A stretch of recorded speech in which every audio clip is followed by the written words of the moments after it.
Hi everyone, Tom here. I'm here to speak to you about resilience this week. Resilience isn't about just sailing through life and nothing touches you.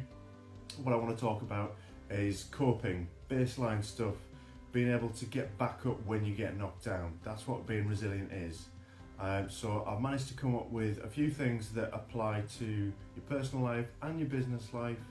It's not a cover-all, but it's just a few tips on making yourself a bit more resilient and being able to cope, which I think, as things stand at the moment, is a pretty vital skill. So number one is reflection. One of the things that we sometimes struggle to do is to just stop. When terrible things happen and things aren't going our way, we have this sort of stomach reaction and we have this knee-jerk reaction and everything becomes very immediate and we're quite reactive about things. Sometimes without thinking things through. And it's about the way we think about things as well. We make a very black and white decision about things when they're not going our way.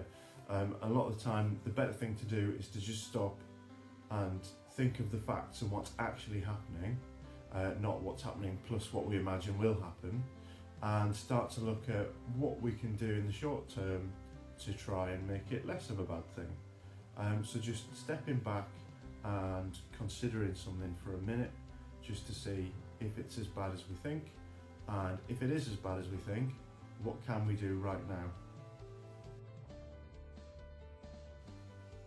Prepare for the worst. Now recently people prepared for the worst by mass buying toilet roll and hand sanitizer and all kinds of things. I'm not talking about that level. I'm talking in a business point of view, I'm talking about getting insurance.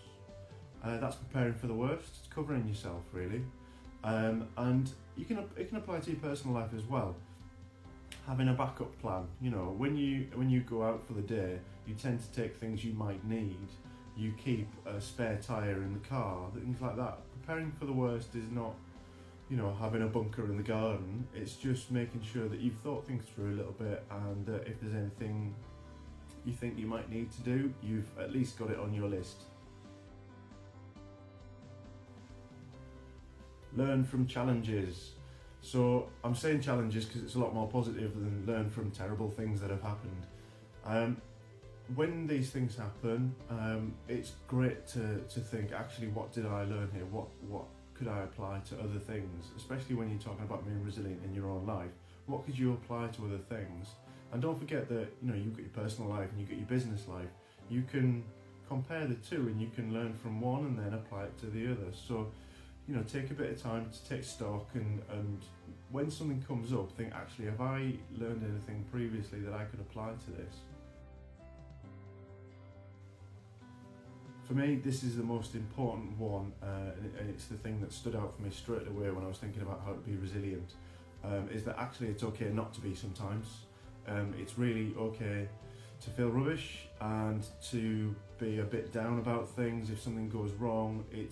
You should never punish yourself for feeling rubbish, because it'll make you feel rubbish, which you'll then punish yourself for, and on and on and on and on and on. And it's not very productive.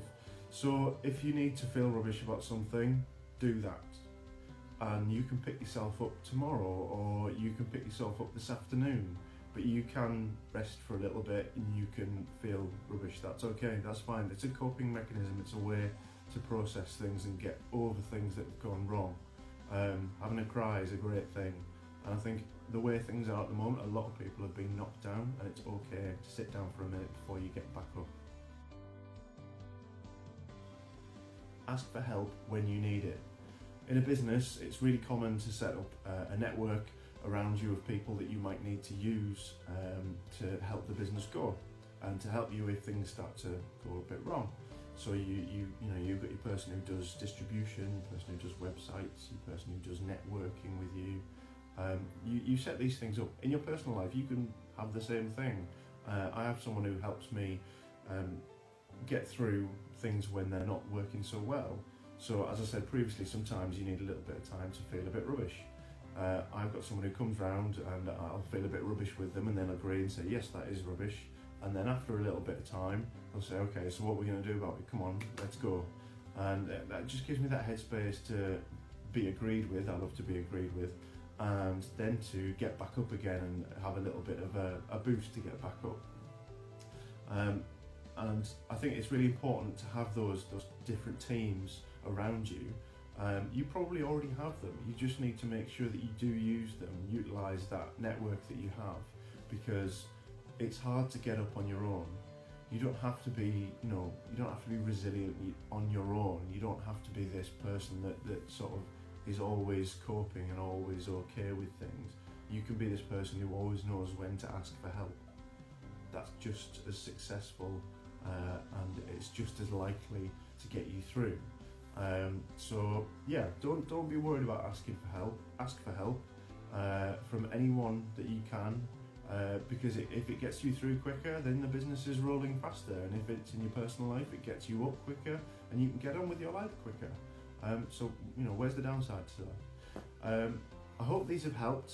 Like as ever, this is not a never-ending list. So please, if you've got something you use that you think other people might be able to benefit from, please comment and like and share. And I will speak to you soon.